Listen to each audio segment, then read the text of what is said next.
And if there is any senior center that says they're lonely or they don't have anything to do, please come down to the Dartmouth Senior Center on Dartmouth Street. We are number 1.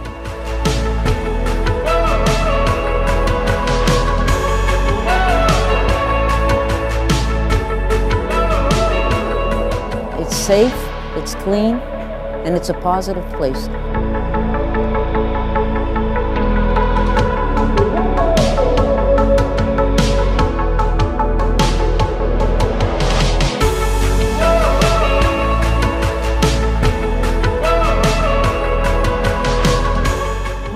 It's a nice social place to come to, and I recommend it to anyone.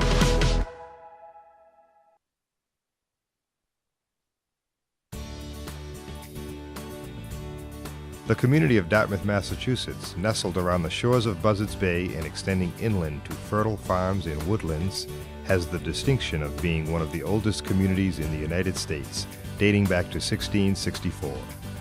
We are approximately 60 miles south of Boston, 30 miles east of Providence, and are the 5th largest town by land area in the Commonwealth, with 34,000 permanent residents.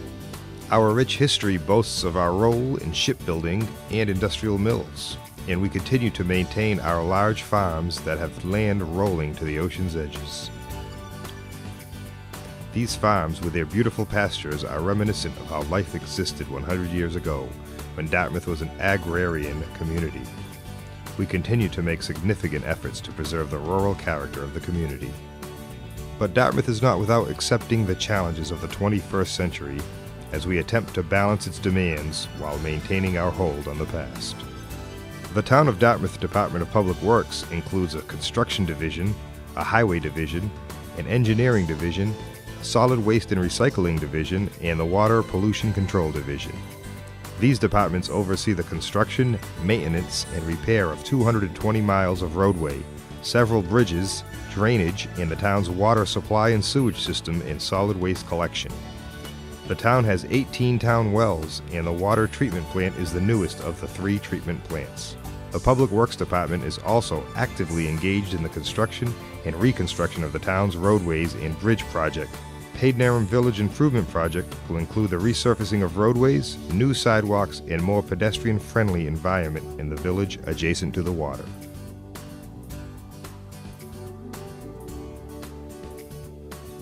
While we experience an increase in new businesses and restaurants moving into the area, we also note that there is very low vacancy rates. Most significant is the development of the Hawthorne Medical Facility, which has recently doubled in size. And to complement this facility is the recent opening of Acadia Healthcare, a behavioral care facility with 120 beds. The Boston Children's Hospital has recently completed a $2.4 million facility. The retail corridor, including the Dartmouth Mall and the surrounding retail plazas, continue to experience a high level of sales. There is over 30,000 square footage of new local retail, including several new banks and an expansion of car dealerships. Supporting the town's investment in business is the award-winning Dartmouth Community Television. Their programming includes Spotlight on Local Business, Dartmouth Merchants and Artisans, a monthly show featuring new commerce coming to the area, including local restaurants featuring fresh farm-to-table recipes. Dartmouth is home to several private and parochial schools. The town's K-12 public school system is rated among the very best, with strong arts, music, and athletic programs. The Dartmouth High School Band is a national award winner. The University of Massachusetts, along with the University of Massachusetts Law School, account for the increase of over 9,000 students to the town's population. A 400-member faculty that annually produces $27 million in research activity, the university is an innovation catalyst that generates nearly $500 million of economic activity to the region. UMass Dartmouth is one of 2 universities in the United States offering a bachelor's degree in textile engineering, a throwback to our industrial background. The town is home to a number of historic areas, including the Russell's Mills Historic District and a number of nationally certified homes and buildings. The Dartmouth Historical Commission is responsible for their preservation, protection, interpretation, and development. They are responsible for monitoring the preservation of the Aiken House, the Russell Mills School and Library, the Apponeganset Meeting House, and the Stone Barn Farm. In 2014, Dartmouth celebrated its 350th anniversary of incorporation with a year-long series of activities and events, including a gala, a fireworks display, village celebrations, and a 350th parade.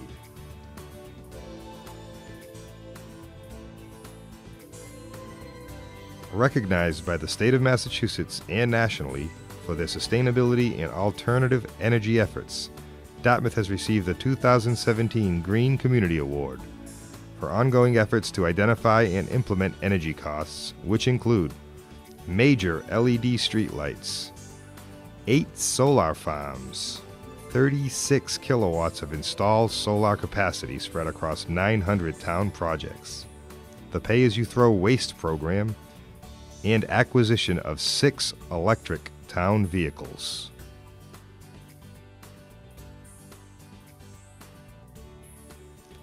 Dartmouth's location, adjacent to Buzzards Bay, presents a variety of water-based recreational opportunities. Sailing, boating, kayaking, canoeing, and swimming along with fishing.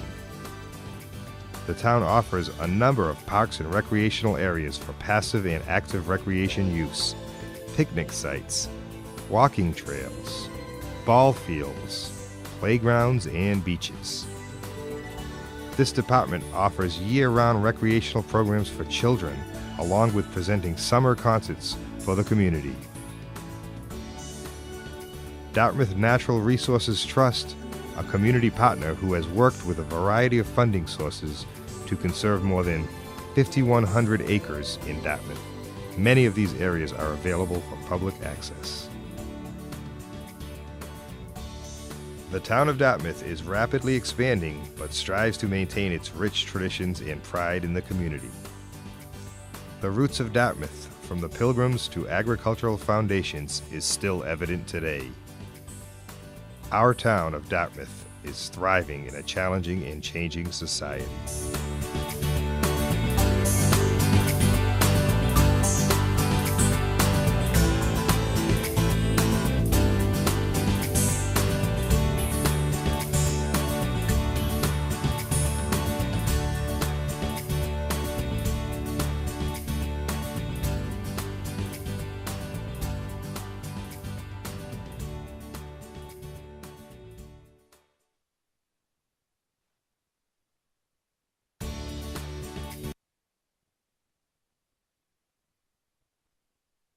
We are live from Town Hall on Dartmouth Community Media, both Channel 18 and, of course, on YouTube Live. Alongside political analyst Mr. Mike Watson, I am Paul Santos. You might remember the last time we were on, I gave you that title, so you have to continue using that title. Yes, I know, Paul. You tell it every year when we're on together, so I appreciate that. Well, it's great to be working with you again here tonight. We are expecting an interesting evening tonight. In fact, a lot of people are predicting a larger than usual turnout, and, of course, partly because of the non-binding referendum about the Dartmouth Indian. Yeah, I think that's going to be really interesting tonight, Paul, to see how many of our residents actually turned out to vote. As we talked about before we came on, generally we've seen numbers around 10 or 12% of the voters in the last 4 or 5 years that have come out to vote. So I think that's going to be one of the more interesting stories that we get as the results start to come in tonight. By the way, if you're a candidate on the ballot tonight, we certainly welcome you coming by. Come on down here. We have an interview chair. We can ask you how you're feeling, different issues that are confronting the town, and we can chat with you as we're waiting for the election results to come in. There you see the empty chair. We don't have anybody that that we would call an empty chair. There actually is an empty chair, but once people fill it, that'll work out great. But no, we're glad to be here tonight on Dartmouth Community Media. We're going to be going through each candidate one at a time in the different races that are on the ballot. But let's talk about the non-binding public opinion advisory question, because that is the thing that's getting most of the attention. In fact, we've heard a lot about that, not only on local radio, but people around town have very passionate feelings. And here is how the question actually appears on the ballot. Do you support keeping the Dartmouth Indian symbol with native imagery as the Dartmouth school system symbol, yes or no?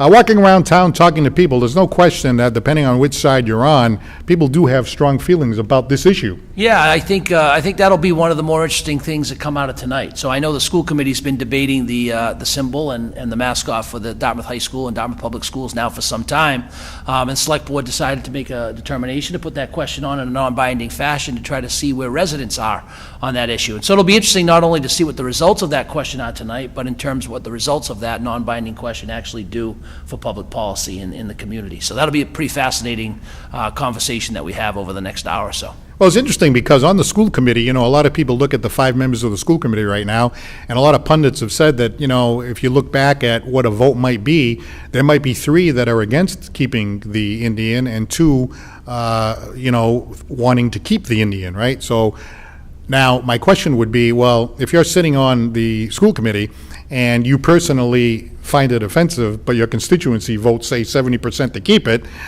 what do you do? When do you listen to the constituents when you're sitting there? And I know you were a member of the select board. Yeah, for a long time, and I think that that those are the kinds of things that always have to weigh on a public official's mind, right? So we certainly do the work day in and day out, week by week, month by month throughout the year, and today you have an opportunity to hear from hopefully thousands of residents in terms of that question. That no doubt will weigh heavily on the minds of whoever is sitting on the school committee at the end of the night tonight. So I think a lot of things come into play there. I think folks who are in those roles have a charge. They're elected to a term and they have a responsibility to do what they think is right.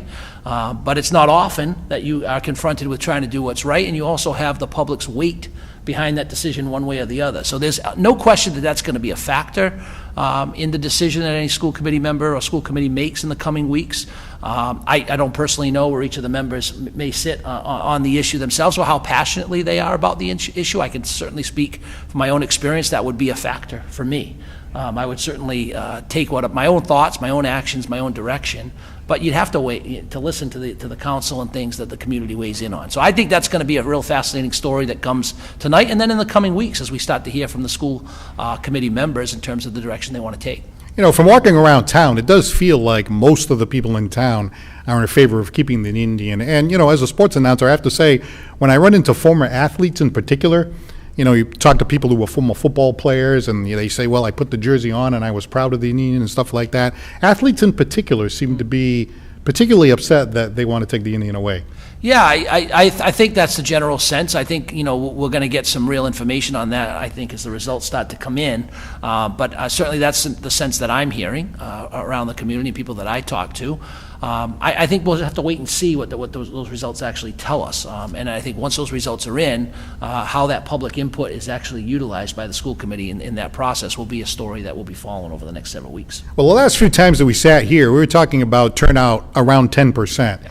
And we're thinking that maybe it's going to be double, maybe 2.5 times that, partly because of that question. Yeah, so no question. I think, a typical election here in the last 4 or 5 years has probably ranged from 2,200 to 2,800, registered voters that participate in the election. And with 22,000 that are on the ballot, you're always in that 10 to 12% range. And that's not really atypical to what we see in local elections, really, in the area. I think what will be interesting tonight, and I think a telling side for those of us that are involved in the political structure of the community, is if 25% of the residents do in fact come out to vote tonight, whether that's based on the non-binding ballot question or whether that's based on the 4 competitive races that we see and we'll talk about tonight.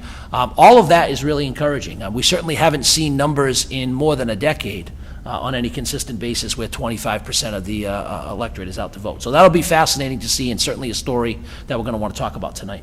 Well, what we thought we might do as we're waiting for the election results to come in is take each race one at a time, just kind of go through the candidates, maybe talk a little bit about their backgrounds, and get Mike Watson's thoughts on the candidates that are on the ballot tonight. So since we started with the Dartmouth Indian, perhaps we'd start with the school committee. And there are 3 names on the ballot: incumbent John L Nunes, incumbent Christopher D. Oliver, and challenger Lynn Marie Turner. So let's start with, I guess we can do them in the order that you see them there. Christopher D. Oliver, he's been on the school committee now for a couple of terms. He's been there. He's a 3-term incumbent. He's somebody that has served on the school committee and has indicated that one of his concerns was that the pandemic has done a lot of harm to the social and emotional aspects of society. He wants to deal with the most vulnerable students. He's ordered more social workers at the time that the school committee has been there with him on board. He wants to see more increased access to technology and prepare for the long-term plans and the future of the school. So Chris Oliver, 3-term incumbent and looking for term number 4. Yep, so Chris was on the school committee when I was a member of the select board, so I've certainly had some experience working with him both in town government and also, in the field of education. So he brings a lot of knowledge to the school committee. He's certainly been a member during some very difficult times. I think the social emotional issues and technology issues are very real in what we hope is now post-COVID-19 school climate. So that'll be interesting to see how Chris is able to galvanize any voters tonight and see if he can get back in there for another term. But I think many of the issues that he raised during the campaign will be very real and forefront, and we've certainly heard those issues from Mr. Nunes and Ms. Turner as well. Mr. Oliver is also a member of the Turf Field Committee, which oversees the work over at Dartmouth Memorial Stadium. It's nice to see the work that has already been done with the stadium. Yes, that's a project that's been years in the making, and I think long overdue. And so it's great to see both the school committee and town meeting and other members of our governmental structure here getting behind a project to provide a turf field and facilities for our kids to play. The other incumbent on the ballot, school committee, is John L. Nunes. Of course, many know John. He's been on the school board now for over 30 years. He's also the master of ceremonies for the very well-known, many-time national champion Dartmouth Marching Band. He's also the public address announcer at the Dartmouth football games. You can hear John's voice booming throughout Dartmouth Memorial Stadium. He's a retired municipal finance director, and he talks about how budget difficulties are really the number one concern going forward now for the school committee. And that's one of those things that, an elected official has to deal with. I know you did when you were on the select board. And those are the ones that, those aren't the ones that are the fun issues. Those are the ones that are the difficult issues. Yeah, those are always challenge for school systems because, the funding is always a source of frustration throughout municipal government, and schools oftentimes absorb quite a bit of the town's funding, not just in Dartmouth, but in communities all across. And so John brings that financial background, his experience in municipal government, in other communities to the school committee. He's certainly been there a very long time. And I agree. I think that funding will continue to be a challenge for school districts as they try to navigate through some of the social, emotional, and technology and curriculum needs that are going to be necessary to help get kids recoup some of the learning loss they've experienced as a result of the pandemic. Right, and he mentions all that too in his perspective going forward in terms of his position in the school committee. And he also talks about the Dartmouth High Memorial Stadium renovation project. I mean, it got delayed a little bit because of the pandemic, so they're looking forward to completing that project. And when it comes to the Dartmouth High controversial logo, Nunes is very strongly in favor of keeping it. In fact, he describes it as a fantastic symbol. He's very strong in favor of keeping the Indian, and everybody knows that. Yeah, he's been vocal about that during the school committee debates on it, and I think as we see the results of that question tonight, as I mentioned, the follow-through on that on the school committee and those conversations over the next coming weeks will also be interesting. Now, the challenger for school committee, Lynn Marie Turner, she's on the ballot tonight. So again, you have 3 people on the ballot to get in. The 2 incumbents, again, Nunes and Oliver. Lynn Marie Turner is the challenger. And she's a former elementary school teacher, a mother of 2. She describes her campaign as Kids First Agenda and wants to push for more robust public comment and parental input in the committee's work. She says that a lot has been lost during the pandemic. She has experience as a Cub Scout leader, soccer and tennis coach. She has a bachelor's degree in elementary education from New Mexico State University, and she thinks that she would provide a fresh view on the school committee, and she is in favor of keeping the Dartmouth Indian logo at this particular time. But I think one of the concerns that she had was she was someone that felt that perhaps we as a society get a little extra cautious with the masks and so forth, and that perhaps we weren't listening to the parents as much as we could. And her view was that she really wanted to create an opportunity where parents could be heard a little bit more. Now, I know the school committee would say, we did give a chance for the parents to be heard, but there's a certain time and a place when you can do that and have public comment. So what about that? What about when people want to come in and comment, and you, when you're on the board, you have to kind of run the show there, and as far as who can speak and when they can speak and how long they can speak? How do you navigate that? That can't be easy. No, that's not easy, and I see this one really from both sides, right? So as a board member, you're certainly trying to make sure that you're engaging the public and the stakeholders in their ability to have a role in their government and give feedback and conversations around some of the things that are important to them. them. I think Ms. Turner brings up some really valid points. Parents, kids, they all need to have a voice in the decision-making process for our school and our school districts. I certainly can respect the committee's position to try to have rules around public comment so that we don't end up in, hour, 2-hour-long dialogue with parents. Oftentimes, many of the same topics are repeated. So I think on both sides of this one, Ms. Turner raises some really valid points that folks need to be engaged in that process, and I think the committee also has some valid points to make sure there are structures around commenting on things that are on the agenda, et cetera. I'd also add, too, that navigating through whether you're a parent, a student, a school administrator, or a school board member during the COVID-19 pandemic was especially challenging, right? And so I had an ability to do that as well as a school administrator, and none of that is easy for any of those folks. The parents certainly had some legitimate concerns with all school districts as they moved through this process, and school officials carried a heavy burden to make sure they were trying to do the right things for all kids. So there was no real script for that ahead of time, and certainly Dartmouth, like any other school district, did the best that they could to try to navigate through the pandemic. All right, just about to head over to Select Board, but we actually have some early results coming in.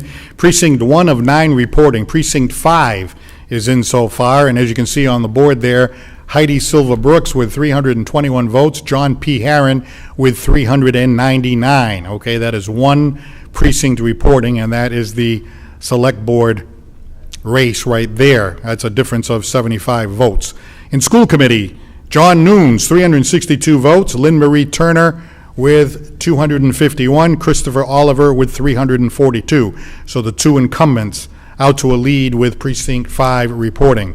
Planning Board, we have Stephen Taylor with 193 votes, and Nicholas Psychopatis 337. That's a difference of 144 votes in favor of Mr. Psychopatis so far. Again, one precinct reporting Precinct 5. And trustees of the Free Public Library, Lisa Ann Tufano, 256, James Griffith, 193, a difference of 63 votes. The question about the Indians, let's see, do you support keeping the Dartmouth Indian symbol? 466 yes, 109 no. That's one precinct, Precinct 5. So you're familiar with Precinct 5? Yep, Precinct 5 is right here. No wonder it came in first. It came in quick. Yeah, It's a pretty quick return. I'm going to tell you the first thing that popped off as you were reading out the results. That's 720 votes in Precinct 5. So that is more than 2.5 times what we experienced in 2019 and close to 2.5 times what we saw in 2018. So again, just to recap what we talked about in the very beginning, we saw 2,700 voters in 2018 and 2,200 voters in 2019. So if we were to see numbers that are 2 or 2.5 times that amount, we're rapidly approaching the 20 to 25% turnout we were discussing at the outset and kind of what we predicted and what we were hearing sort of throughout the day. So this is the fun stuff. Yeah, it's coming in. To be able to see the folks engaged in that. And so I'll be watching real closely as these results come in to see if those numbers are holding, because we have not seen a 25% turnout in quite some time here. Well, in Lot 2, Sean McDonald is unopposed, so there is no contested race there. Select Board Lot 5, John Herron against Heidi Silva Brooks. And I know you know John Herron very well, having, when you were a Select Board member and so forth. So tell me a little bit about Mr. Herron. So, John ran a couple times for Select Board. He's running for his third term here. Tonight, he served on the Finance Committee and the Planning Board. John's a real hard worker. When we talk about the ground game, the door-to-door campaigning, banging on people's doors and talking about the issues, things that quite frankly I would advocate or recommend to anyone who was running for office. John has done that. He's done that in each of the races that I know that he's run in, and I'm pretty sure that he did that pretty extensively this time as well. So he's to be commended for putting the work in. We'll see how these results. This election, that race right now is very close, and so we'll see how that tracks over the next hour or so as more results come in. And the challenger there, Heidi Brooks, she's best known for having served the town in many capacities in the school system, not only as a principal, was a principal of Cushman School for 10 years, co-principal at Quinn, principal at Potter, teacher, assistant principal, well known to the school, and now is retired and would like to get a spot there on the board. She even says, hey, add a female voice to the committee. Yeah, I think Heidi Brooks is a really exciting name to have out there. She's certainly a name that folks know in the community, having served as a principal in our school districts. I think she brings some of the issues to the forefront that she campaigned on. She's certainly out this weekend holding signs and waving to people at some of the intersections. I saw some of her folks as I was driving throughout the town. So again, putting in the time, trying to get using the name recognition to get out there and see if we can drive votes. I think right now, looking at the first results coming in from that race, we see a pretty close race, a pretty tight race. And again, with a lot of votes outstanding, if we're running near that 20 to 25%, we probably still have several thousand to count. So we'll see where that ends as they come in tonight. All right, if we can take a quick look at the planning board race, and again, we only have one precinct of 9 reporting, that's precinct 5. That's the race between Nicholas Psychopatis and Stephen Emlyn Taylor. And in that particular race, Nicholas Psychopatis with 337 votes, and Stephen Taylor 193, 193, a difference of 144, but again, only one precinct reporting. By the way, if you're a candidate, you'll have to come by and chat with Mike and I. You're welcome to come down to Town Hall, and we will put you right on. As a matter of fact, joining us now is the candidate for re-election for Planning Board, Nicholas Psychopatis. Nicholas, how are you feeling tonight? Good evening. I am feeling ecstatic.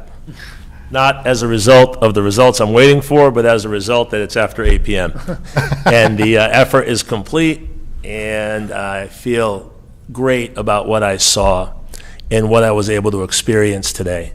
It brought back a lot of childhood memories. It was very touching, and quite frankly, it was all Dartmouth. I couldn't stop thinking today about something that the Baylor coach said a few weeks ago when they lost in March Madness. In the end, they interviewed the coach, and the coach said, Baylor builds character. We'll be okay. And through my mind went Mr. Tavares at the middle school, and then Mr. Feniger at the middle school, and then Coach Carlin Lynch. And I said to myself, Dartmouth builds character, and I witnessed it today. So great day. The words that I have for so many that helped are lengthy, but I can't thank everyone enough. You have a question? No, I just first question, Nick, would be what motivated you to run for the planning board? When you lose someone that's your best friend, who's your father, and you witness someone who's emotionally broken and physically challenged rise up like your mother, and you have a wife and a son like the two that I do, and a sister who's an inspiration to me, you realize that you can do what you want to do. By the nature of who I am and how I was brought up, if you could give our family a name, we're givers. Mm-hmm. And it's just a good time to give back. That's step one. It's time to give back to a place that's been great to my family and I. There are a multitude of reasons and interests, but it was just a culmination of professional life, personal life, a variety of inspirations, and the time to give back if I'm granted the opportunity as a result of this effort. I see from your biography here that you currently work as the primary physician at the Harbor Chiropractic Group located on Route 6 here in the town. And you talk about, putting Dartmouth on the map, but at the same time having the town retain its charm. What do you mean by that? I think that many of the conversations surrounding that question are not given the appropriate time. Development's going to happen. Things are going to change over the next 20 and 30 years. We could be fixated on what we don't want to happen, or we could be involved in contributing to what will happen. The parts of Dartmouth that are charming, for the most part, are secured. I don't see them changing. Yet there are so many parts of Dartmouth that have opportunity, that are going to be opportunities exercised as a right by the property owners, perhaps with the ZBA helping, and some of them strictly the right. Why as a town can't we foresee what the next 20 and 30 and 40 years are going to do? And why can't we be part of it now, proactive instead of reactive? We have an inherent traffic issue. The traffic issue that's on the table today is only going to be a few blocks down and a few miles down as time goes by. I'd like to see us be proactive in that regard. That stretch of Route 6, between, say, Walmart, heading over to Westport, you made that a primary mention in your campaign about how you were concerned about that area. What about that area that you think is important going forward with the planning board? It's not so much what I think, well, it is what I think is important. KFC is a hot topic. The Sylvias are a well-known family. The corner is of high value. It has frontage. It has value. It is in a district whereby such businesses would seek to be there. But yet it's going to have trouble getting the relief it needs. Why? Because of a traffic issue. The traffic issue that's there is very, very legitimate. What's the traffic issue a result of? Previous permitting and building and the increase of numbers to the south and to the southwest of that property. That's going to happen at Cross Road. It's going to happen at Reed Road. It's going to happen at other intersections.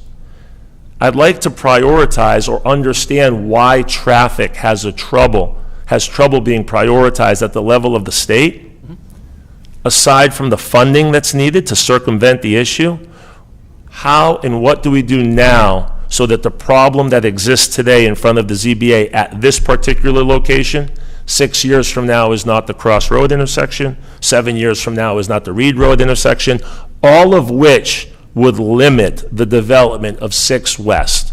Development of 6 West that may put us on the map for what? The millions of dollars that pass us by going to Cape Cod every year? New York, Connecticut, and Rhode Island? Why, is Cape Cod better than Dartmouth? No. There's a lot of opportunity, and it all comes back to money. And money's passing us every day. Right.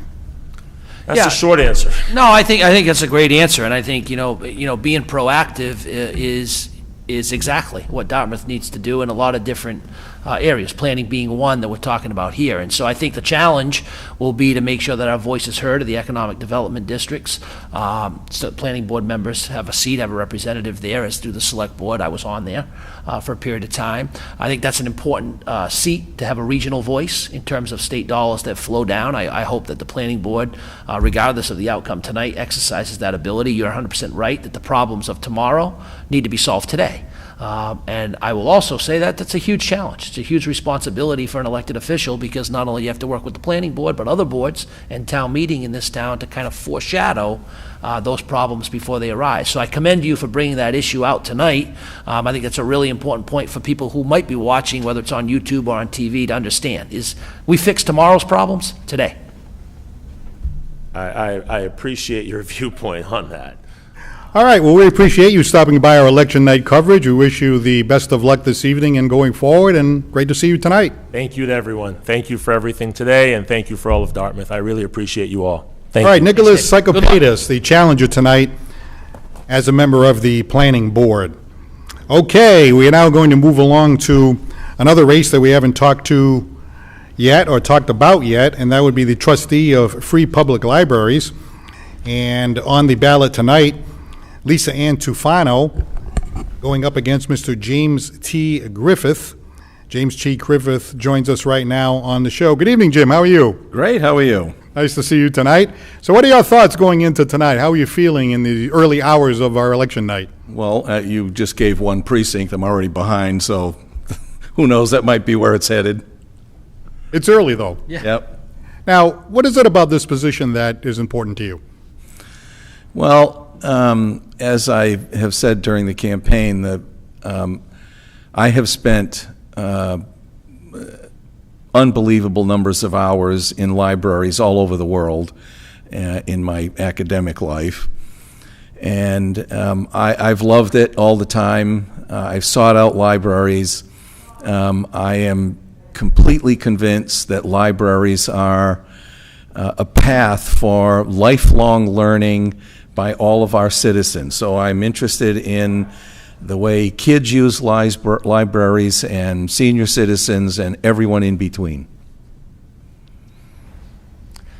So first of all, good luck tonight as we get the results to come in. And I'm curious what your thoughts, if you want to share some thoughts with the community on the future of libraries. So I agree there's been such a vast history of libraries, both in this town and in the region. Where do you think the future of libraries lie for our kids and for our families? Well, we are very definitely in a period where when people want to know things, their first thought is not a book. And I'm well aware of that. I was a university professor for 42 years. And a lot of young people today think that whatever they want to know, they can just Google it.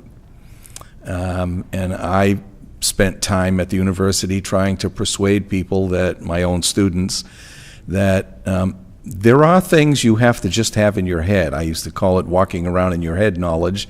And a slower pursuit of knowledge, a slower pursuit of information, the kind of thing you could find in a library is, I still say in today's world, the best way to become knowledgeable and well-educated. So I realize where we're headed. I realize that we're in an electronic world, but I am still confident that libraries serve a vital and inescapable role. You can get a lot of good information, certainly, by Googling something, depending on where you end up after you Google it, depending on what source you have and whether or not it's a credible source. But there's also a danger of getting a lot of misinformation, too, isn't there? When you go through and you say, well, I'm going to Google something, and the first thing you see, you hit it, and without knowing really the quality of that source, you may be misdirected to false information. I'm not sure how much we teach people who use devices to Google information or that kind of electronic searching. I'm not sure we teach them much of how to value what you discover.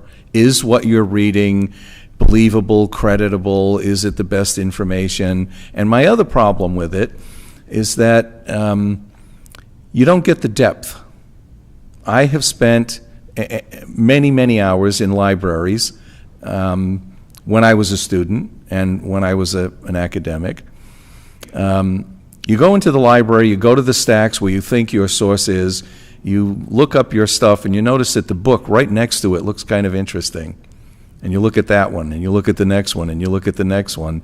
And I suppose you could do that with Googling, but you're not going to be topic to topic to topic to topic. So there is the credibility and the depth. Now, I know you commented, too, during the campaign that you were impressed with the fact that the town was committed to libraries, not only with the Southworth Library, but also the construction of the new library in the northern part of town. Yeah, I actually go to the North Branch.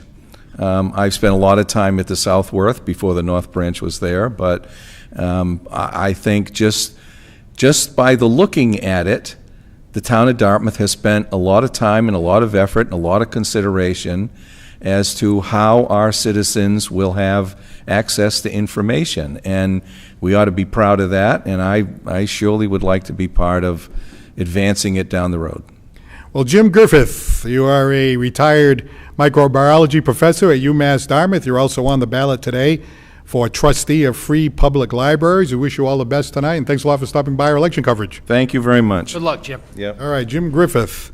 As we move things along here, by the way, if you are a candidate and you'd like to come by and chat with us as we are waiting for our election results, we encourage you to do so. We're live at Town Hall alongside Michael Watson, the local political analyst, well-known political analyst with some great in-depth knowledge. And I'm Paul Santos, just kind of hanging around and moving things along here tonight. I think you've made that point clear, Paul. I don't know if we need to do that during every segment change. Well, every once in a while, there's 10 seconds to kill, you know what I'm saying?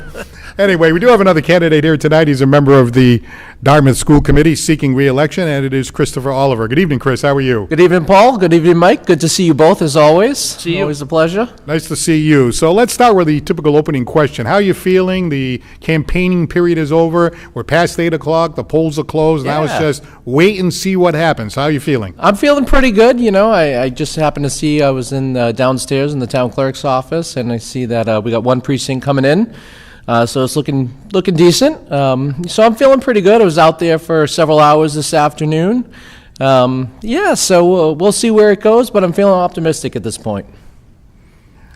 I know on the question of the Dartmouth Indian, earlier on, you had made the comment that you wanted to hear opinions from different people. Yeah. Listen to not only, different descendants of the Wampanoags, people who have strong opinions on both sides.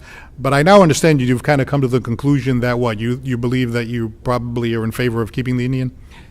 So that's correct. I think I went on the record a while ago as stating, I wanted to listen to all the stakeholders in town, the different groups. and trying to keep an open mind going to this, because we have some strong feelings on both sides of the aisle here, and I wanted to hear especially from the Aquinnah, from other tribes, as well as community members. And I feel at this point in time, I think that, I'm in support of keeping the Indian logo as it stands.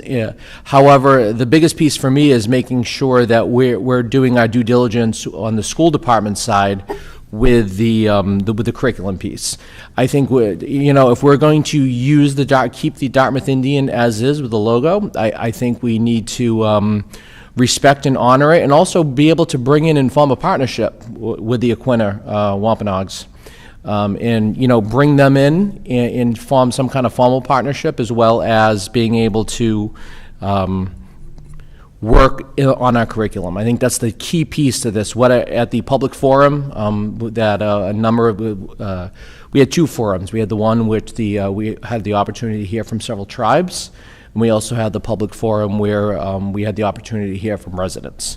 And I think in my opinion, it's clear that the one piece that is definitely missing, while it is in the Massachusetts state curriculum, teaching Native American history, I think if we're going to continue to honor the symbol, we need to do it well and bring it into our curriculum.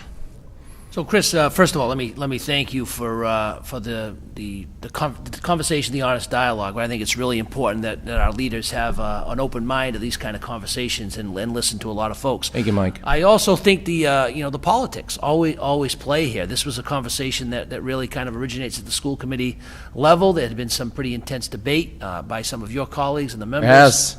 And then we see the select board come with a non-binding question.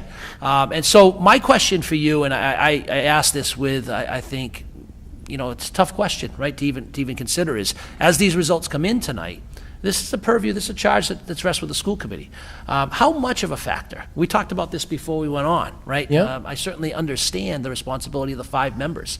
It's that charge. Those folks that have to make the decision. But now we have a public referendum question. How do we weigh that? How do we reconcile our own individual feelings as a board with that of the public input? So I think it's important to note, Mike, that serving on school committee or serving in any political office is that we're really representing our constituents, whether that's at the local level, at the state level, or at the national level. So while I don't know how I'll say I don't particularly feel wonderful that the select board took it upon themselves to put this on the ballot. However, I certainly can understand to some extent.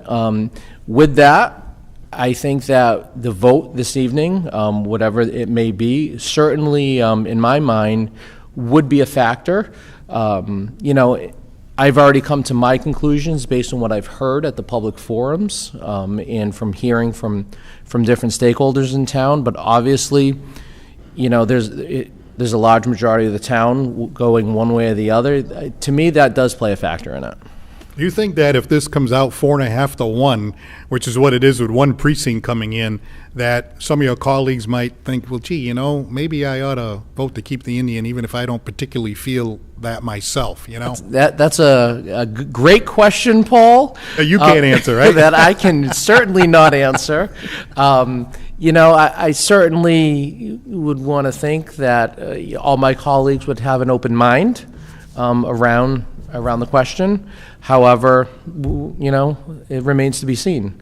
And there's obviously, like you said, it's very political. It's very divisive. I'm trying to weigh in on both sides here and make an informed decision. I'll step in and just kind of say, Paul, like I said at the outset before Chris was here, that I'll defend folks on both sides of that one, because when you're an elected official, your charge is to do what you believe is in the best interests of the community, and that is difficult sometimes to reconcile with public opinion. And so I appreciate Chris's answer, right, to listen to folks, and I appreciate your comment. And we talked about this before we went on, and even in the beginning. This is an early indication that that 80-20 prediction that I kind of was talking with you about may hold. And so that is a factor in itself for folks that are listening when you see numbers of that magnitude. What has to be considered is the individual members' positions and how much they believe this is at the root of the work that they need to do for the balance of their terms. And so, as a former elected official, I certainly respect the position of Chris and other members, those seeking this office, and just let folks know that this is a delicate balance for people as they go through that process. I do think it's going to be a fascinating election night return, and then in the weeks and months that follow, this conversation continues. And so I just appreciate Chris's tone and kind of the level-headedness. I think that when you deal with some of these hot button issues, emotions can often take over. And so I think as a community, we reach a better consensus when we're more measured in our response. Well, real quick before you go, because there are other things to talk about. You mentioned the plans for the future of some of Dartmouth's older school buildings, and you also talked about, you're on the turf field committee. You really like to see the final stage of the renovation 100%. of Dartmouth Memorial Stadium. So tell me about those two things, the old buildings and the stadium. Perfect. So very quickly to sum it up, a couple of years ago, prior to COVID, we had the opportunity to have a facilities master plan done. That was a approval through town meeting, was town meeting funded. We were able to receive funding for that. So we did bring in some architects as well as engineers.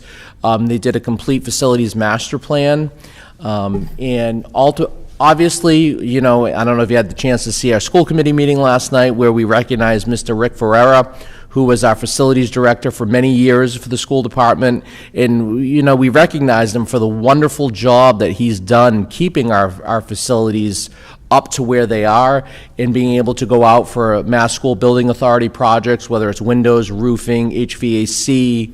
But at the end of the day, we really need to start looking at reinvesting in some of our buildings, and whether that's completely building a new building or whether that's a renovation and expansion of one of our buildings or several of our buildings. There's definitely some needs at both Potter and DeMello, facility-wise, as well as Dartmouth Middle School. And let's not forget, I know one of the things, I couldn't believe it, but when the school committee was discussing our capital budget this year, Mr. Kiley, our assistant superintendent of business and finance, was brought up to our attention that we need to actually budget 3 years out for a new roof for Dartmouth High School already. That we think of this building as being, our newest building, but we're already talking about looking at putting on a $4 million roof, obviously being 50% funded by MSBA, but so that's our newest building. We really need to start looking at some of our other buildings. And as far as the stadium goes, once again, Phase 2 has been approved by town meeting. Prior to COVID, obviously COVID put a damper on a number of things. One of the things that I'm pleased to announce is that the bids went out, and I believe they were actually awarded to a contractor to begin our storage facility, which will allow us to empty out the home stands, the home bleachers, be able to clean out the concession stands, all the maintenance equipment in there, so we can move this into our new maintenance facility, maintenance storage facility at the school, at the stadium. And then that will allow us to begin renovating the actual stands and bleachers. We're looking at brand new concession stands, handicapped accessible bathrooms, new press box, new ticket booth, all new stone wall and fencing in front. So really excited, really want to see that through, because this isn't just a school department project, right? This is for the youth of all of the town of Dartmouth. Well, Chris, we appreciate you taking some time out of your schedule this election night evening and stopping us and visit with us here on election night coverage. Thank you very much for joining us, and have a great evening, and good luck tonight. Thank you very much, Paul. Good luck, Chris. Thank you, Mike. All right, Chris Oliver, candidate for re-election for the school committee tonight. And while we're getting our next guest in the room, perhaps we could run the numbers one more time. If you're just joining us tonight, school committee, L Nunes and Chris Oliver, the two incumbents, leading 1 and 2 so far, with Lynn Marie Turner in third place. Select Board Lot 5, John Herron 399, Heidi Brooks 321 so far. Again, only one precinct in, Precinct 5, 1 of 9 reporting. On the Planning Board, Nicholas Psychopatis with 337 votes to Stephen Taylor's 193. That's a difference of 144. Trustee of Free Public Libraries, 256 for Lisa Ann Tufano, 193 for James T. Griffith, a difference of 63. And on the question, the ballot, keeping the Indian, 466, and changing the Indian, 109, difference of 357. All right, moving along here, we have our next guest.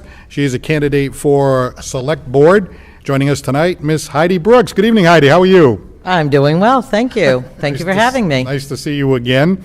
Well, as we like to say to our candidates, the campaigning is over, running around, raising money, shaking hands, trying to convince people that you're the right person for the job. That is now over. But Done. now it's like sit on your hands and wait for those results to come in. Yes, So hope how my is toes will thaw out from today. But so how was your day and how are you feeling right now?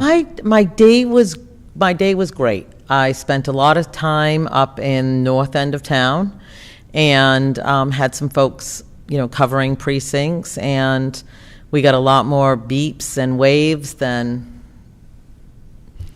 other signals. I guess that's one way to say it. So, if nothing else, that's a good thing. So. I just think it's really great for you to stop by, number one, and at the outset we talked about the the competitive nature of these races, and so I think, number one, you deserve to be commended for putting yourself out there and running for this seat. Too often I've said this on this, we've done this every year, and in my own experience there's been uncontested races, Right. and that's not good for the democracy or for the town, and so, number one, I think you should be commended for that. First question for you is, if elected tonight, and we're in a pretty tight race with one precinct, what are those top priorities in that first year that folks could expect to see from you if you were to win? My top priorities now are a little different than when I first took out papers, because in this very short span between the two, I really feel that there is a division in town and a divide that has happened in the last few weeks.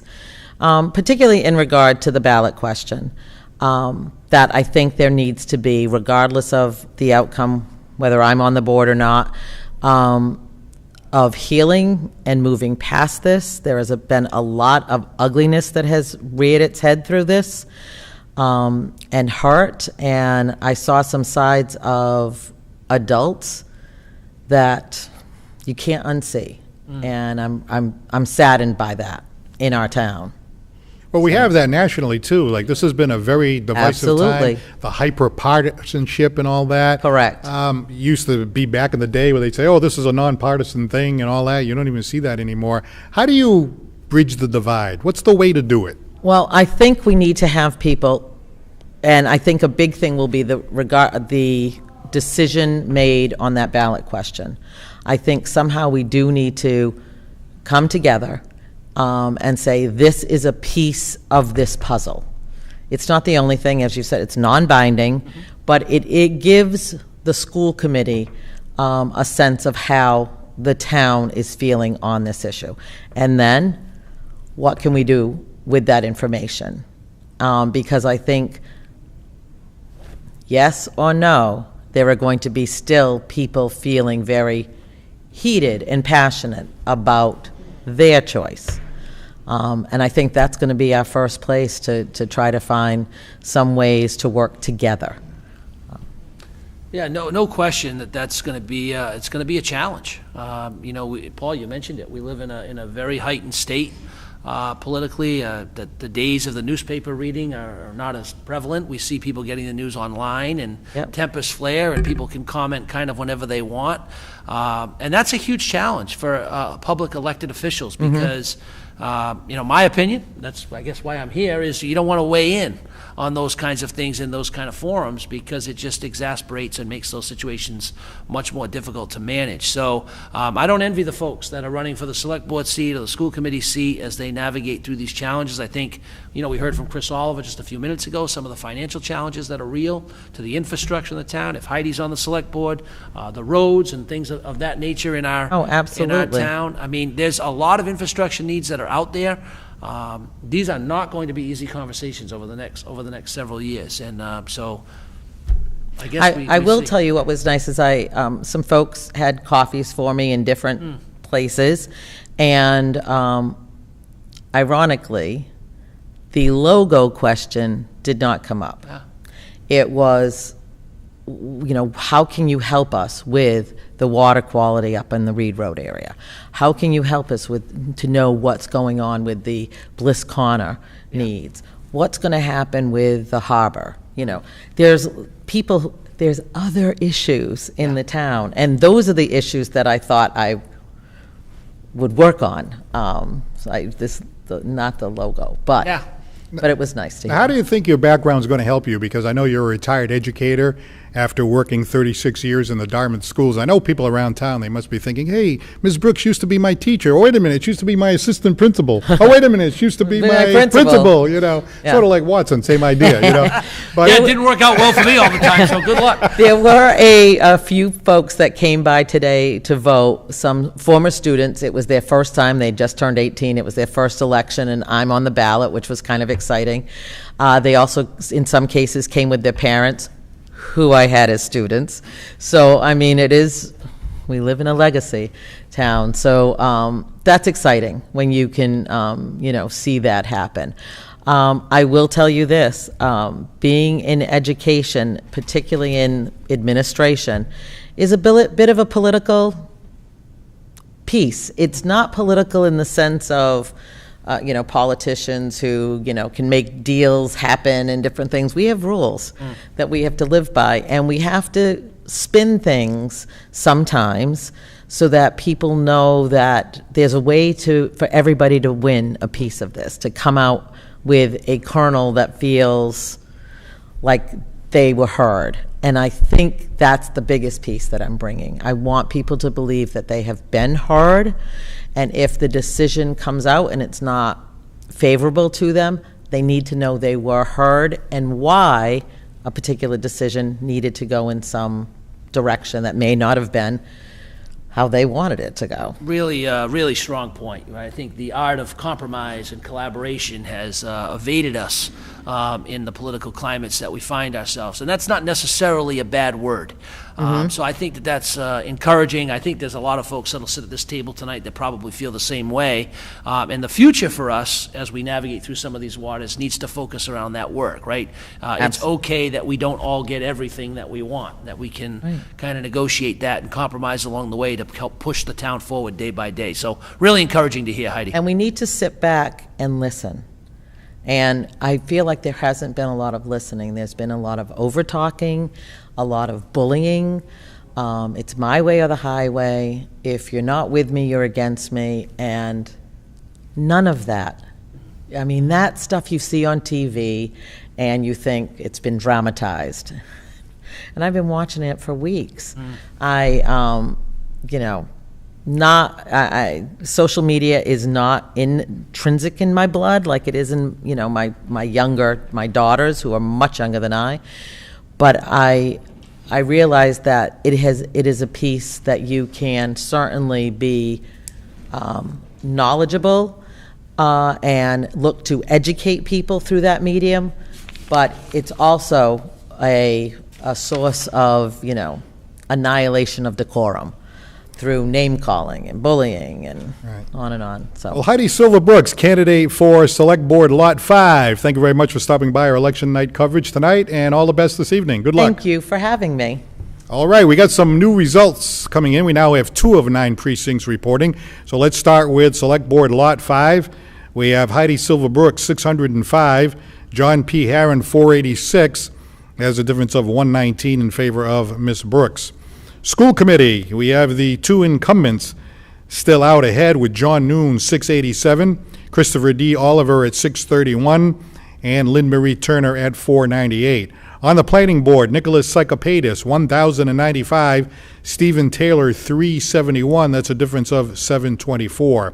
And Trustee of Free Public Libraries, we have James T. Griffith, 382, Lynn Ann Tufano, 358, a difference of 24. And on the ballot, question 1, do you feel that we should keep the Indian logo? 947 yes, 172 no.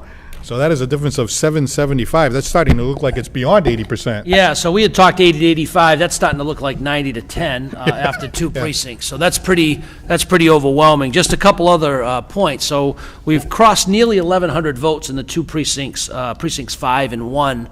that were reported. And as we talked about, that's a pretty substantial turnout. If we look back just a few years, those two precincts were in the neighborhood of 465 votes in 2019 and 539 votes in 2018. So we are approaching twice as many votes in those two precincts than what we saw in the years preceding the COVID-19 pandemic. So pretty much in line with, I think we were at 10 and 12% in those 2 years, so the 20 to 24% turnout looks like it was a pretty reasonable estimate through those two precincts so far. We'll continue to watch that, and I'll map that out with where we are, but definitely increased participation by Dartmouth's residents over tonight. And most people thought that was going to be the case. They did. I mean, 2 to 2.5 times as many people as we've had the last few years. We're tracking that way right now. Very, very interesting. Okay, we are joined here in our studio, I was going to say, but it's kind of a studio. Oh, right? whatever. They don't know from home. Yeah, it's a town hall. Lynn Turner is here tonight as a candidate on the ballot for a school committee. Good evening. How are you tonight? Hi, very good, thank you. All right, well, we have two incumbents, John Nunes and Chris Oliver. You are the challenger here tonight, and to be a challenger against incumbents is never easy to make that decision. I know Mr. Watson did it a few years ago, just decided, hey, I've decided to run. I feel strongly enough to run. Why did you decide to put your name on the ballot and run for a school committee this time around? So I decided I wanted more of a voice in the school system and how it was affecting my kids and other kids around them. I felt like we, as parents, were kind of shut out of the input on what was going on with our children. The pandemic was hard on all of us, and I felt like it was important to make sure that the kids were getting a lot of back to normal, and I felt like I would have the skills to help get them back to normal. I'll just say, Lynn, first and foremost, I said this at the outset. You probably were driving here, so maybe didn't hear it. I commend anyone who's willing to step up in these times to run for an elected office. Very, very difficult job, and so while I know frustration might have been the reason to get you into that situation, you deserve to be commended for even putting your name out there. Most people don't do that. So, and so far, while the results may not be favorable at the moment through two precincts, you're certainly holding your own pretty well for a first time out in the ballot. So I commend you for that. I'd like you to talk a little bit about that frustration, because number one, I'm a school administrator myself. Now I've served on the select board, and so that balance, and I'm a parent, so that balance in the pandemic between being a parent and seeing the social emotional impacts the pandemic had on kids, and knowing from the other side the challenges as a school administrator in trying to do the right thing for everybody with no blueprint. These are really difficult times for everybody, because while schools took certain actions, parents were left holding that on the other side with their kids. And so what a kind of nightmare of events for everybody. So I'm curious your thoughts around that and how that propelled you to seek the school board seat today. Yeah, so I mean, that's only one piece of it. There are other pieces of it. So it's also, I have been frustrated with I spoke last night at the school board meeting that the equity, I'm not thinking that focusing on race is really valuable right now. I think that we should just be colorblind and treat everybody with respect and focus on our studies and getting back to the loss, addressing the loss of learning that we've had over the pandemic, what I think would be a better use of our time. Not to say that every culture should be valued, every culture is important, and I think that appreciation of that could be shared. I just don't think it has to be talked about in every class throughout the day. I think it's overwhelming for the kids. It's like a huge push. All right, well, we got some results, so stay right there. I know you just got into your seat, so we do want to talk to you a little bit further, but we do have now 7 of 9 precincts reporting, so let's start with Select Board Lot 5. As you can see, Heidi Brooks, 1681 to John P. Herron, 1513. So that's closed up. A difference of only 168 votes, with only 2 more precincts to come in. So that's a real close one. We'll get Mike's thoughts on that one in just a moment. For school committee, John Nunes, 2043. Christopher D. Oliver, 1,867. Lynn Marie Turner, 1,390. Planning Board, Nicholas Psychopatis, 2,383. Stephen Taylor, 1,006, a difference of 1,387. Trustee of the Free Public Libraries, Lynn Ann Tufano, 1,204. James T. Griffith, 1140, a difference of 64. And the question, keep the Indian, 2,778. Do not keep the Indian, 472, a whopping difference of 2,306. We're talking to Lynn Marie Turner, one of the challengers tonight for school committee. Let me ask you this. I know one of the things that you had said was that, you felt like perhaps the rules didn't really allow for a lot of public comment by the parents. Maybe it was the rules, maybe it was the interpretation of the rules. What about that? Did you feel like, hey, you really wanted to be heard more often? Perhaps you had to be on the agenda. There was a certain way to do it. The committee didn't agree. You thought that you should be able to speak more. There was something there that you didn't feel that you had an opportunity to be heard. Can you explain that? Yes. So my first approach was I was concerned about keeping the kids in masks after the summer, and I thought that the kids are low risk. For the healthy kids, I thought it should be mask choice at that point in time, and I was writing letters to that effect and speaking with town people, and so that's when I first started watching, and then we could only watch the Zoom meetings. We couldn't make any comments. We couldn't interact with our board members. So there was some frustration there. We did write letters. I asked that it be read during a comment time. It didn't. They read it to themselves, not out loud. Then a piece of that was even taken and put into Facebook by somebody with poor taste. But anyways, but it's just, there's frustration there. I know that, they also, on the agenda, they say that it's strictly to, parents or people, the public is only allowed to comment strictly to the agenda. And they've changed the wording a little bit, but they want it to the agenda. I just feel like sometimes there's things that you need to say that are not on the agenda. Right. For example, the masks. I mean, that was I did read, or I did talk about discrimination at one point, and I was told by the chair, which is Shannon Jenkins, that after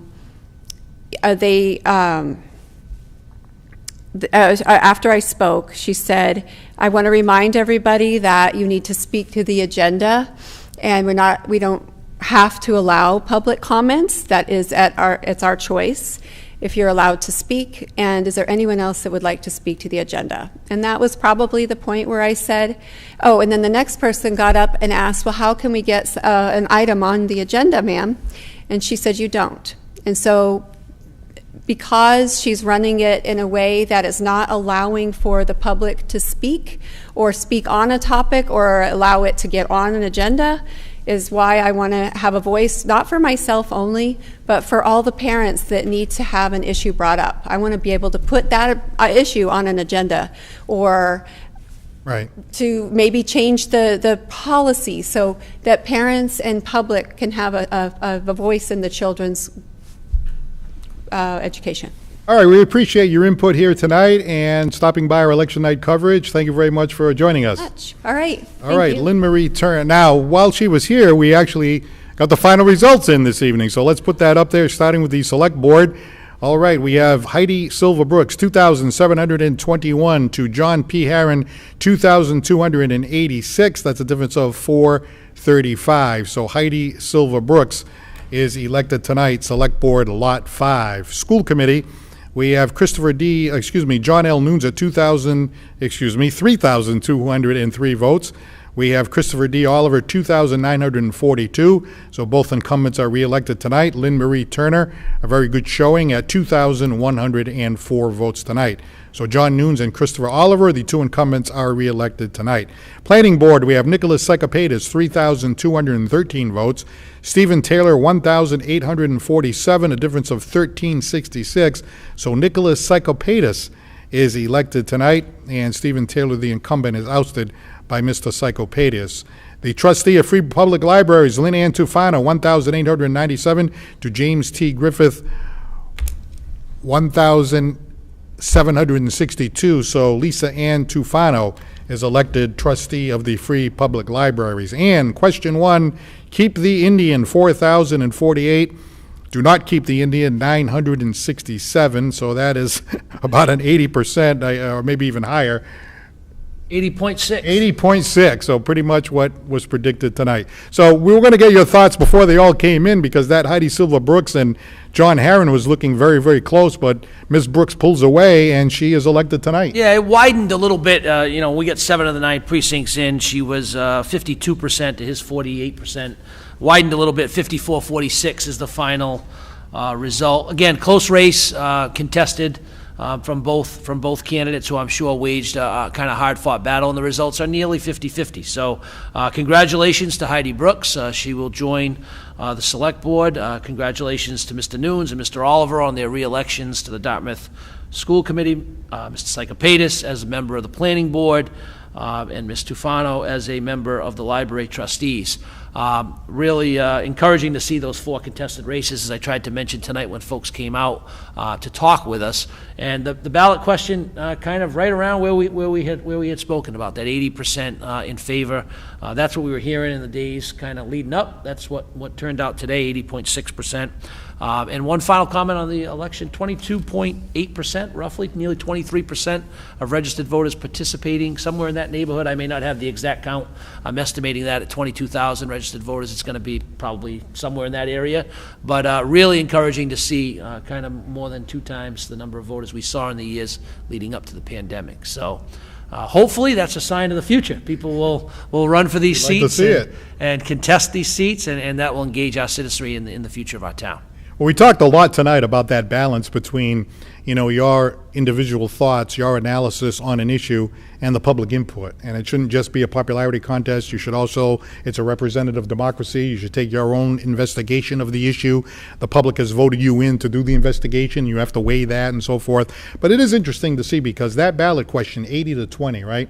So what effect, if any, might that have on the sitting school committee? Now, we have John Nunes and Chris Oliver already have said that they would vote to keep the Indian. But then we have Shannon Jenkins, who's pretty strong in favor of not keeping the Indian. That leaves us with Mary Waite and Kathleen Amaral. What might they do when the vote comes down? I think, I think it's going to be an interesting conversation for the school committee to have. So a couple of quick takeaways. Yep, we know that the public is kind of weighing in on keeping the Indian by an 80-20 margin, but we also saw the committee completely reelected. So it's kind of an interesting conversation for the school committee to have in the coming weeks and months. And as I said at the outset, been saying all night, it's a delicate balance between engaging public input and also that charge that you have as an elected politician to try to help make those decisions. So fascinating stuff to see what comes in tonight, and also fascinating to watch it unfold in the weeks ahead. Well, let's put those school committee numbers up there one more time, because 30-year incumbent John L Nunes with 3,203 votes. He's the top vote getter tonight. Also re-elected Christopher D. Oliver with 2,942, and Lynn Marie Turner, 2,104. And joining us here at Town Hall right now on election night coverage is Mr. John Nunes. So good evening, John. How are you tonight? I'm good, Paul. Yourself? Mike, good to see you. Now, the top 2 people get in, but it's always nice to be number 1. Always nice. Always nice. And it's funny, looking at the totals on the board downstairs, I lost being top vote getter in the overall election to Nick Psychopatis by 10 votes. So, it's good, to congrats to Nick and everyone else. So your thoughts going into this evening, this was a little bit different than a normal campaign, because you not only had the different issues like, hey, what are we going to do with the budget? What are we going to do about an old building? What are we going to do about finishing up the project at the Dartmouth Memorial Stadium? We had this whole thing about the Dartmouth Indian, and we know you have strong feelings about it. It's made the campaign a little bit different, a little bit different feel to it, hasn't it? It did. It really, you really had to work. I mean, not that you don't work on any campaign type of deal, but you really had to be focused. I had to really be focused on what was going on, get out there and see people and talk to them and meet with them and, answer the questions, and, you had to have your A game. It's kind of, almost like sports, just having your A game and get things done. So. Yeah, John, so we were talking pretty much all night about the the temperature, right? So the temperature's been rising around this and other issues as we continue to try to do the work that I know the school committee is doing on behalf of our kids, right? The issues that Paul had mentioned. So the question we've been asking folks is, from here, where do we go, right? There's obviously going to be a need for the school committee to have some internal dialogue around this issue, but also a need to kind of collaborate with the select board, who put this question out on the ballot for voters to weigh in on. So I see so much opportunity and hopefully brighter days ahead as we work together. Yeah, hopefully so. We're just talking downstairs, and at our school committee meeting last night, we talked a little bit about it, and we're going to have it on our April 25th meeting that the school committee has, and hopefully we'll put this issue to bed once and for all, and in all seriousness, move on to things that are important to schools that we need to be focused on. Paul touched on a couple of them, and social and emotional issues with the students. Well, it's interesting because this is an issue that people like to talk about, and it's been talked about over and over. But then when the election is over and you got to roll up your sleeves and you're like, oh, wait a minute, we got to deal with a budget. Yeah. We've got this amount of money coming in. We got this expenditure. We want to finish up the football field. We want to deal with the mental health needs of the kids coming out of the pandemic. Now there's a lot of difficult work that's not so popular to talk about. How do you deal with those? The same way I've dealt with them for 31 years, in one issue at a time, and be able to flip-flop hats and be able to move from one subject to another and just work at it. Put your ducks in a row, do your homework, know what's going on, and ask the questions that are needed. John, let me just congratulate you. Thank you, Number Mike. one, as I said, throughout the night tonight, and certainly in my own experience, this is no easy time to be involved in schools with kids and issues and parents and families and superintendents and administrators. And so it should feel good that you were reelected tonight by the residents of this community, and take that as a sort of indication of the work that you've done. Well, I thank you. I appreciate that. And, again, I'm very grateful to the voters of Dartmouth for allowing me to serve another 3 years as one of their 5 representatives on this great committee, and look forward to a lot of things that we still have to do. Paul talked about the stadium. I mean, the contract there's a pre-bid conference tomorrow morning with the contractors at the stadium that I'm going to pop up and see what's going on before I go to work. So never a dull moment. It probably goes without saying that John is probably one of the best known politicians in the town of Dartmouth, not only having served for 30 years, but people know him for the band, all the great work that he's done with the band. If you go to the Dartmouth football games, you can hear that voice booming throughout Dartmouth Memorial Stadium. So when you're around town and you're dealing with whatever issues that you deal with, I'm sure you come across so many people that were in the band 10 years ago, 20 years ago, played football 10 years ago, 15 years ago. How connected do you feel with a lot of these people that you've dealt with as when they were coming up through the ranks? It's absolutely wonderful.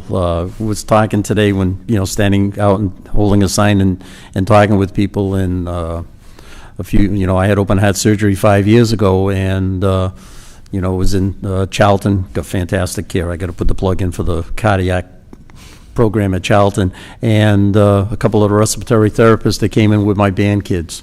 So, you kind of, hi, Mr. Nunes, how you doing? And, talking to them, and you're just grateful to see how good they, how they're doing. And, wherever you're around, you see them, they come home, or they come back for a competition, or Thanksgiving Day, you see them and they say hi, and it's, you don't always remember who they are, but, you see them and they remember you, and, I say, that's why I do this.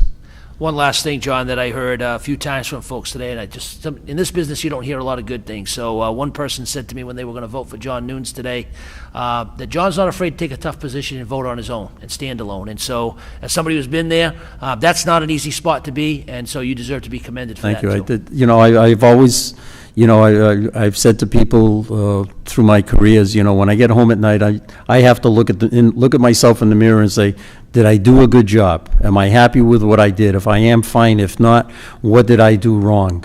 And fix it. And that, and as I've always said with the agenda, I've won 4-1, I've lost 4-1, and my comment is, okay, next item on the agenda. And, that's gone. Let's move on. Well, John, we really appreciate you stopping by our election night coverage. Congratulations Thank you, Paul. on a great performance here tonight, and we wish you all the best in your next term as a member of the school committee. Thank you. I appreciate it. Thanks to DCTV and you gentlemen. Have a good evening. Good night. All right, John Nunes. We have one more guest that we want to get in here before we sign off here tonight. and it is a gentleman that won by a landslide, as a matter of fact. Do you want to jump over here, Sean? Sean McDonald is here tonight. Having a little laugh with Sean because, Sean describes himself as when he's doing a meeting, he always tries to bring a little bit of humor in there. And, hey, you deal with a lot of serious issues, Yes. but sliding a little humor is never a bad thing. So we welcome Sean McDonald, being elected tonight, Lot 2. Very nice to see you, Sean, and welcome to our evening of discussion here. Hi, Paul. Hi, Mike. How you guys doing? Wonderful, I wonderful. can hear you all the way downstairs. I think that's what he's talking to you, He is, Yeah, I know he he's is, talking that's to you. okay. They don't have to listen to me too often, so You- that's a good did thing. you served We together, did, right? we served Yeah. together for 5 of my 6 years. Yeah.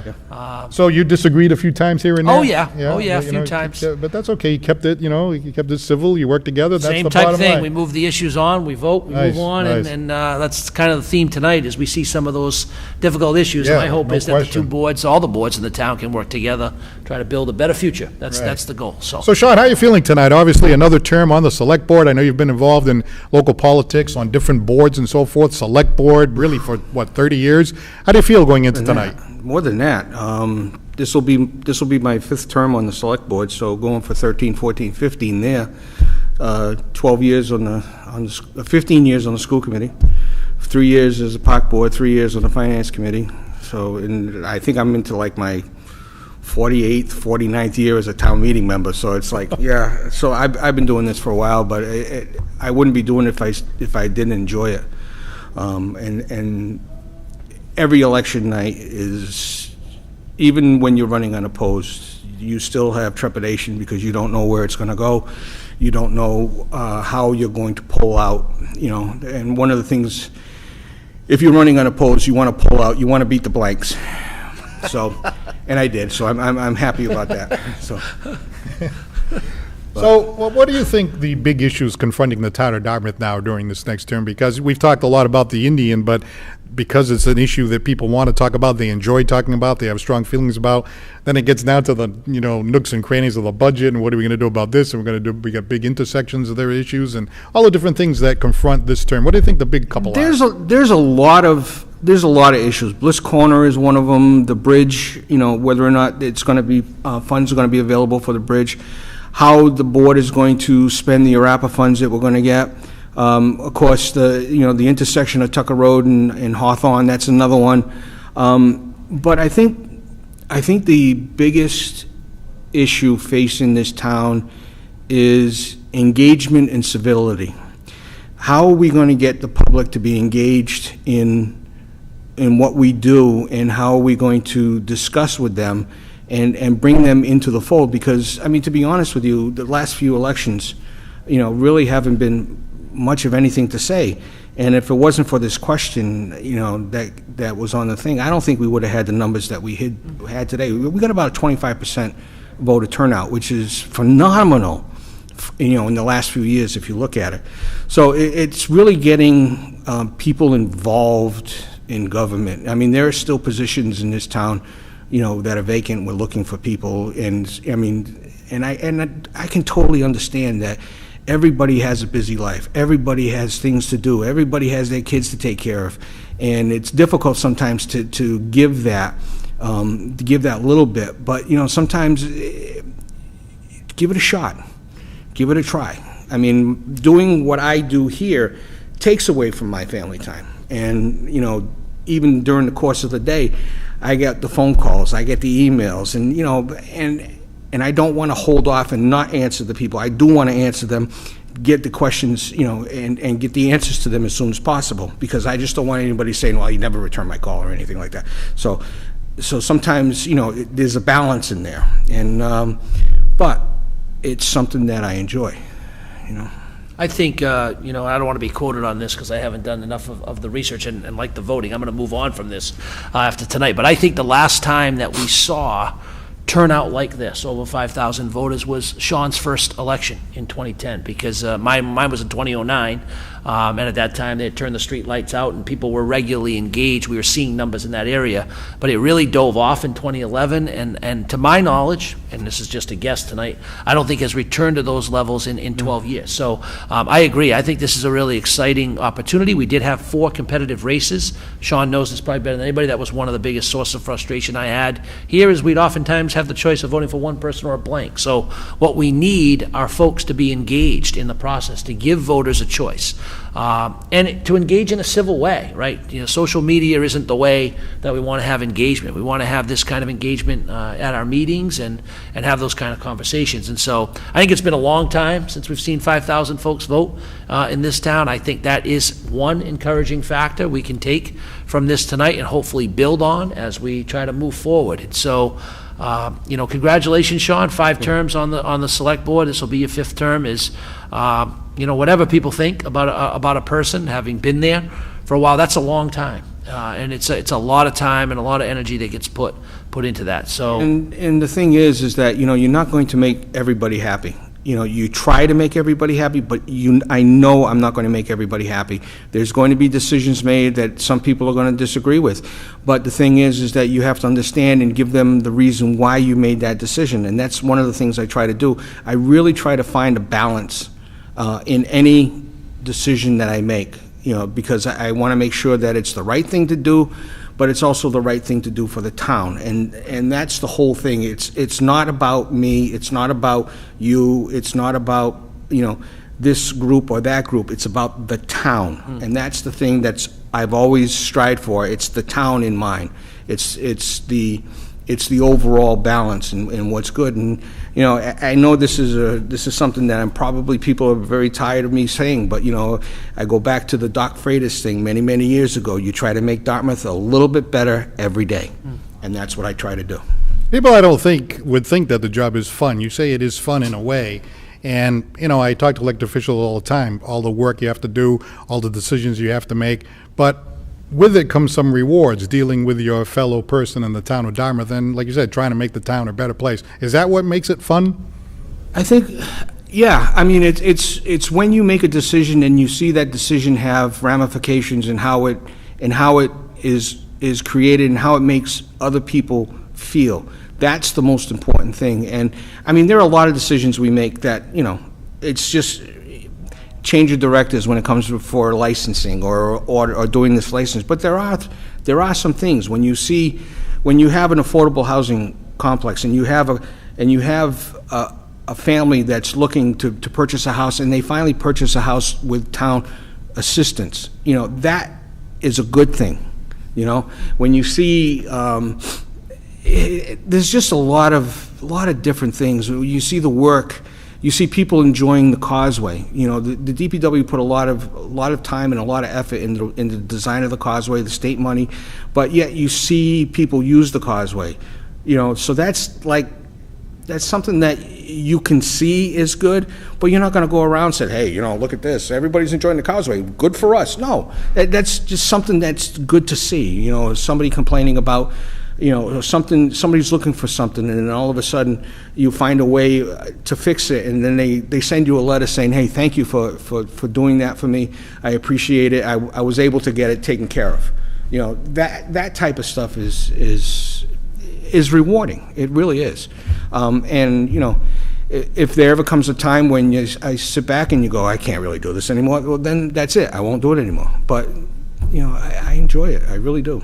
Well, congratulations on another term as a member of the Select Board. We wish you all the best in the next term, and have a great night. Thanks for stopping by. Interesting. Thanks. All right, Sean McDonald at a very familiar location here at Town Hall, joining us here on our election night coverage. Let's run the numbers one more time. We'll get some final comments from our political analyst here, Mr. Mike Watson. First of all, Select Board Lot 5. It is Heidi Brooks elected tonight, 2,721 votes. John P. Herron, 2,286. So Heidi Brooks is in the Select Board next term. School Committee, John L. Nunes, top vote getter, 3,203. Christopher D. Oliver, 2,942. Lynn Marie Turner, 2,104. So the two incumbents, Mr. Nunes and Mr. Oliver, are re-elected tonight. Planning Board, we have a new member, Nicholas Psychopatis, ousting Stephen Taylor, 3,213 to 1,847, difference of 1,366. Trustee of the Free Public Libraries, it is Lisa Ann Tufano, 1,897. James T. Griffith, 1,762. That was a slim one with only a difference of 135. And on the question, keep the Indian symbol, 4,048. Do not keep the Indian symbol, 969, a difference of 3,079, and it's an 80% to 20% vote in favor of keeping the Indian. So going through these, any surprises at all, or is it pretty much in line with what you thought? So I think, at the outset, we had talked about, voter participation being up, and certainly prior to coming on, we kind of felt pretty strong that the Indian would be retained by a sizable number, actually pretty close to exactly what we had talked about. I think that was maybe we had it like 75 to 80. I think it was on the high end of what we thought. We're right around that area. Interesting to see a couple of incumbents defeated tonight by a couple of challenges, but not at the school committee, which was one of the drivers of the question. So just, fascinating results. And like I said, I would just reiterate the importance of having an engaged process where this number of voters, maybe more voters participate, more folks that are sitting at home watching tonight, maybe thinking about that they could be a candidate for a particular board next year, that they give that some consideration. It's as Sean mentioned, it's a great experience. It comes with a lot of challenges. It comes with a lot of tough decisions, but it's a really humbling experience to be able to serve a community that I know we all love as a member of its governmental structure. And so I hope that anyone who's at home tonight thinking about that may consider that for 2023, and that we see competitive races across the board and participation from our electorate as we tackle the challenges ahead. Well, in school committee, we had the incumbents reelected, Mr. Nunes and Mr. Oliver, but in the select board and the planning board, we actually had challenges succeed. Now, Heidi Brooks, her background, people know her from being in the schools, principal, teacher, assistant principal, just retired, maybe thinking now she has more time to commit to the select board position. Perhaps her background and so forth helped her to get elected. Oh yeah, I think definitely. I think there's certainly folks in the community that schools take up a largest part of the school budget, and that is both something that school advocates don't think enough of the money is diverted to make sure our children have the education that's needed, and also something that's critical from people who think the school department gets too much. And so, we talked about a number of issues today that kind of boil up to the surface and create heated tensions. School funding is one of those issues. And so there's no question that there would have been folks that came to the polls to vote for, someone who had a career in education.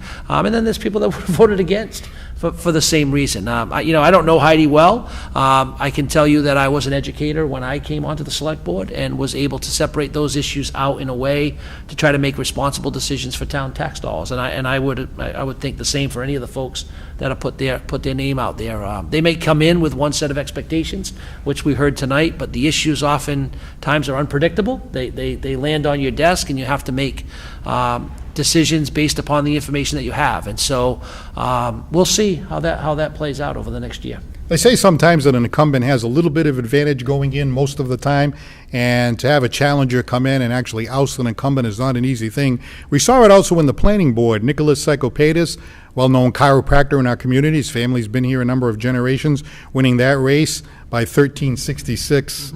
That's the amount of the votes over Stephen Taylor. So, not only did he win, he won by a sizable vote there. Why do you think that was the case? What do you think was big about Mr. Psychopatis' campaign? So two things that I'll say about campaigns. Number one, I do think the incumbency comes with a ballot placement, right? You're the first person on the ballot, and so that is an advantage that I see for the incumbent, is that they're the person that's placed at the top of the ballot. And so as you go to vote for a specific race, if you're not all that interested in some of the other races, some people oftentimes do check off that incumbent. So I do think that there is a power to the incumbency, number one. Number two, nothing beats a good ground game and getting out there, right? So putting your name on the ballot is the first step. For me, in the 2 times that I ran for the select board, I knocked on hundreds of doors, talked to hundreds of people, held signs. But the yard signs are a nice thing, but they don't actually vote. You got to get out there and actually talk to people to understand those issues. That's where the hours come in. And so you can overcome ballot placement or yard signs if you're willing to do that kind of work. And then do what you say you're going to do when you get in there. And those are not the easiest things to have happen when you're elected. Something years ago, before I knew you, before we started working together here, I think you came to my house one time with a probably little ballot. And my wife said, "Who was that?" And I said, "I think this guy Watson is running for select board." So then the next thing I know, there you are. And then a few years later, there we are right here. I visited more houses than I can count. When you say you went door to door, I think I can testify to that. You know what I mean? Yeah. Well, one last comment. We started talking about the Indian. We might as well wrap up with the Indian. 80% to 20, right? So now the question is, What does the school committee do with that? How much weight do they give it? I mean, not so much the people that were already in favor of keeping the Indian, but what about the members of the school committee who are torn, who, have their own personal feelings, but yet they see 80-20? Yeah, so as I said at the outset, the 80-20 is a pretty clear message that comes from voters when you have twice as many people that participate. But in all deference to the folks who may feel differently than that, I don't know where their level of passion is related to this issue. And so I can tell you from my own experience, there were certainly positions that I believed in and took that may have been, and we didn't have non-binding questions at that point, but certainly positions I took that I disagreed with the overwhelming majority of town meeting members. And so sometimes that happens, and that's part of the calculation as well. So I don't know the other members of the committee where their positions are that strongly, other than what I've read in the paper. I haven't had any conversations with them.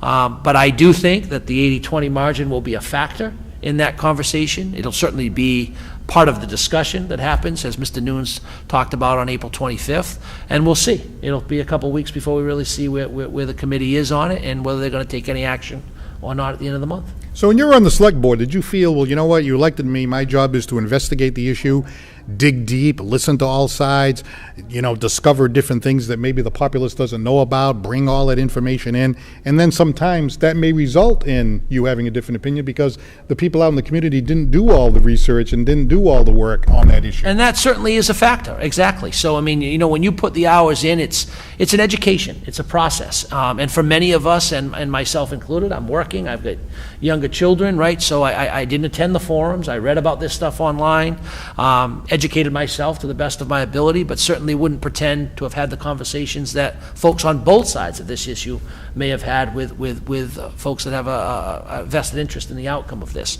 So yeah, I think that's an absolute fair point, Paul. Again, I don't want to not recognize the 80-20 split. That's a different split than 55-45, right. 60-40, and so that has to be part of the calculation as well. We'll see where it goes. The other thing, too, and we'll sign off in a moment, but the other thing, too, is the state is, talking about the possibility of coming down and saying no school in the state of Massachusetts can have a symbol like this or a mascot like this. So a few years from now, we may be confronted, or the town may be confronted with that situation, even with the 80-20. Absolutely, and that's a real possibility. What we have right now is control of that at the local level. Once that control or decision is made at a state level, you no longer have the ability to impact that decision, at least in the moment. So, fair point. All right, well, that wraps up our election night coverage here from Town Hall. We're going to run the numbers again as we sign off. We really appreciate you looking in here tonight, not only on Channel 18 in the town of Dartmouth, but live on YouTube as well. Congratulations to Heidi Brooks, also John Nunes and Christopher Oliver, and Nicholas Psychopatis for being elected tonight, along with Lisa Ann Tufano. And there's the numbers again right there in school committee. Select board, of course, Silver Brooks. Planning board, we talked about right there. And the trustee of the Free Public Libraries, Lisa Ann Tufano. And there's the question, 4,048 to 969 on keeping the Indian. Mike, great working with you again. Always, Paul. It's a pleasure. Hope to see you back here. We didn't do a show the last couple of years, unfortunately, because of the pandemic. So hopefully we'll be back here next year for another election night coverage. Sounds like a plan. We'll make an appointment right here a year from now. We'll talk to him on the way out. So. And we're still going to call you the political analyst. Yes, I know you are. That's okay. I'll take it. So I'm going to take a lot of stuff on the text, I'm sure. Yeah, that's great. All right, for Mike Watson, I'm Paul Santos. Thanks for watching, and have a great night.